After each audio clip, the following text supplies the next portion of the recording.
Welcome back to my new video. এই মুহূর্তে আমাদের যে বাসটাতে এসেছিলাম সেই বাসটার জায়গা বাস্ট হয়ে গেছে, ওই জন্য সবাই হাঁটতে হাঁটতে যাচ্ছে। দেখো সবাই হাঁটতে হাঁটতে যাচ্ছে, জায়গা বাস্ট হয়ে গেছে, জায়গা সারাবে তারপর যাবো। এখন বাজে যাত্রী একটা, আমাদের সাথে যাচ্ছে বাসু ভাই। বাড়িয়ে আমরা কি বিপদে পড়ে গেছি, আমাদের জায়গা একটা বাস্ট হয়ে গেছে, বাসে এক লোকের মুখ ঠিক ফেটে গেছে। আমরা তো খুব জোরে বেঁচে গেছি, ফেটে যাচ্ছিস, আমাদের কিছু হয়নি, আমাদের কিছু হয়নি। আমরা যাচ্ছি, আর কিছুক্ষণ বলে আমাদের কিছু হয়ে যেত। সবাই যাচ্ছে, দেখো সবাই দেখো, সবাই যাচ্ছে মেন রোডে হাঁটছি আমরা। ব্রিজের ওধারে গেলে দোকান পাবো। শেয়ার করো, যারা বাসে আসার জন্য চেষ্টা করছে, বাসের জন্য না আসে, টোটালি বাসের বন্ধ করে দাও।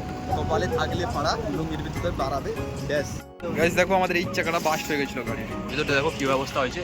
এর ভিতরে যে তক্তাগুলো ছিল ফেটে উপরে চলে গেছে। দেখো এখানে যে বসেছিল তার অবস্থা খুবই খারাপ হয়ে গেছে। আমি মিস্টার ভিখারি তোমাদের সাথে আছি, টেনশন করার কোনো দরকার নেই। এখানে যত ধরনের খবর আছে সব আমি দেবো তোমাদেরকে। এই যে বাসটা, হ্যালো গাইস, গুড মর্নিং। কালকে রাত্রে আমাদের বাস খারাপ হয়ে গেছিলো, এখনো পর্যন্ত সকাল পর্যন্ত ঠিক হয়নি। আমরা সকাল পর্যন্ত হাঁটছি এখনো পর্যন্ত। আর এখানে এই তিনটে ছেলের কাজ দেখো, বান্দরের মতন যেখানে সেখানে চড়ছে গাছে উঠছে।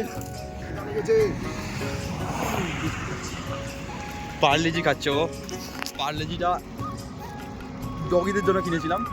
তোমাদের এখানে একটা জিনিস দেখাও, দেখো আখের রস দিয়ে কীভাবে, এটা কী বলে রে, গুড় না, গুড়, পাটালি পাটালি তৈরি হয়ে যাবে।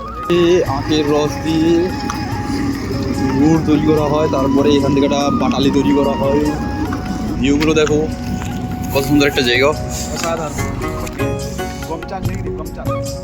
গম গাছ, সুন্দরবনে যেরকম ধান চাষ হয় এখানে গম চাষ হয়। জায়গাটার নাম কি আমরা জানি না। একজন দেখো ট্যাক্সি করছে ওখানে, ক্যামেরার মধ্যে বন্দি। Wow, nice to meet you. সকাল সকাল এটা শুদ্ধের কাজ। আমাদের সূর্য লাল হয়ে গেছে। রামু ভাই কেমন লাগছে হাঁটতে? ভালো। হেঁটে হেঁটে দিল্লি চলে যাবে? তোমার কি মনে হয় চলে যাবে? আজকের দিনটা ভালো, আজকের দিনটা ভালো। আচ্ছা, মঙ্গলে ওসব বোধে পাওয়া যত ইচ্ছা তত যা। কিছুক্ষণ পরে দেখাবো, 3 কিলোমিটার হাঁটতে হবে, তারপরে সামনে একটা গ্যারেজ আছে, ওখানে সারানো হবে বাস। ওখানে কি দেখাচ্ছি আমাদেরকে। এই চংলা উঠিছে,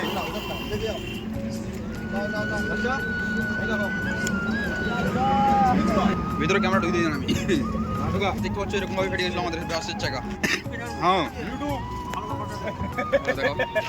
বাসে দুরকম সুবিধা থাকা দরকার। প্রথম কথা একটা ডাক্তার রাখো, ডাক্তার এখানে ডাক্তার রাখেনি। দেখি এটা ভিতরে, এখান থেকে দেখো পুরা করে উপর পর্যন্ত চলে গেছে। গাইস এখানে দেখতে পাচ্ছ কত রকমের মিডিয়া চলে এসছে এখানে। এটা গবেষণা চলছে এখানে। কিছু জানতে পারলে কি করে ফাটলো এটা, কিছু বক্তব্য আছে তোমাদের? কেউ বক্তব্য দেবে না, সবাই একটা টেনশনের মধ্যে আছে। থ্যাংক ইউ ফর ওয়াচিং, এবং সাবস্ক্রাইব করে থাকবেন। দেখুন ঘটনা দেখাবো তোমাদেরকে, সাথে থাকবেন, পাশে থাকবেন, লাইক করবেন, শেয়ার করবেন, কমেন্ট করবেন। Thank you.